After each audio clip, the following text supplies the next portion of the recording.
get on with it. Welcome to John Nook, the good, the bad, the ugly of fighting. Hockey has always celebrated toughness, the hits, the fights, the men who were willing to do the jobs others wouldn't.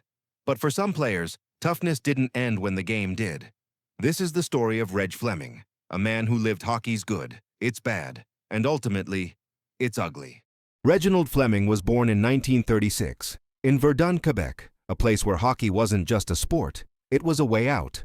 Like many young Canadian boys of his generation, Fleming grew up on outdoor rinks, learning early that skill alone wasn't enough. To survive in professional hockey, you had to be tough. Whoa, whoa, whoa. Oh, what the heck? Helmets, no visors, minimal penalties, and fighting wasn't discouraged, it was expected. Over his NHL career, Fleming played 749 games across 6 different teams, including Montreal, Boston, New York, Philadelphia, and Buffalo. Fleming wasn't the biggest star, he wasn't the flashiest scorer, but he had something teams needed: grit, fearlessness, and a willingness to stand his ground. Fleming made his way into the NHL in the early 1960s, an era often described as the Wild West of hockey. His numbers tell part of the story. Over 1,400 penalty minutes, earned not from cheap shots, but from enforcing a code that no longer exists. When things got out of hand, when stars were targeted, when a message needed to be sent, Reg Fleming was sent over the boards. He fought some of the toughest players of his time, night after night: Wayne Cashman, Ted Green, Lou Fontinato, John Ferguson, Senior Gary Suitcase, Smith, Bobby Baughan, absorbing punches, falls, and hits that were simply considered part of the job. Reg Fleming is one of the most colorful hockey players in the National League, and as far as the fans are concerned, he is the #1 tough guy. Beginning of the game, I was just lackadaisical, and he got me mad in the first minute.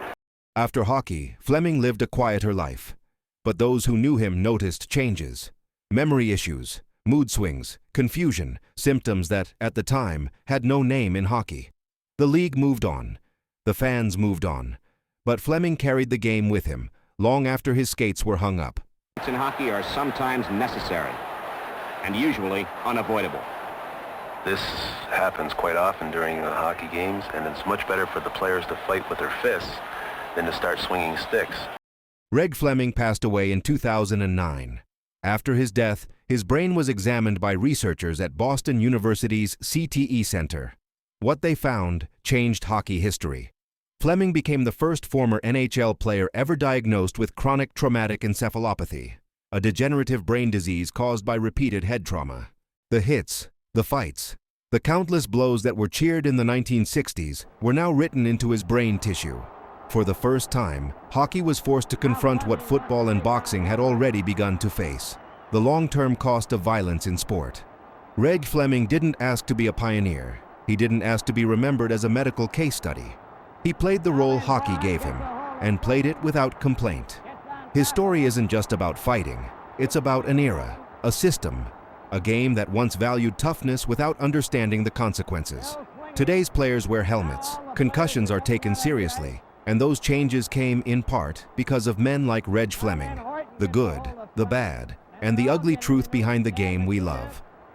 Thanks for watching. If you want to hit that like and subscribe button, go ahead. Please check out Boston University Chronic Traumatic Encephalopathy, CTE, Center. Wow. That's all I can say is